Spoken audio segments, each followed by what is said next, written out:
Бегемот келип биринчи жолу сүзгөндө кайык оодарылып кетти. Автокырсык эле окшош болду. Кайык бир көтөрүлүп, биз дарыяга ыргып кеттик.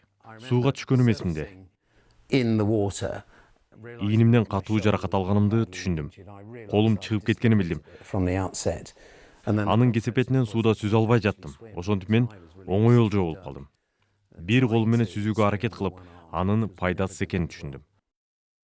Суунун астынан бирдеме ылдый сүйрөй баштаганын сезгеним эсимде. Ошентип чөгө баштаганда, жок, ажалым ушул беле. Мен өлүүгө даяр эмесмин дедим. Баары бүттү го деп ойлодум. Бегемот мени кайрадан тартып, анан чүпүрөк куурчактай асманга көтөрдү. Бирок мунусунда жээкке карай ыргытты. Ошондо мени Кудай сактады. Анан кишилер мени алып чыгып, автоунаанын 3 отургучунун үстүнө жаткырышты. Айдоочу аны түз ооруканага жеткиришибиз керек деди. Анан дарыгерлер мени бир карап эле, сенин абалың начар, биз азыр сага операция жасайбыз дешти. Убагында көрсөтүлгөн жардам мени сактап калды көрүнөт. Мен аларга бир өмүр карыздармын.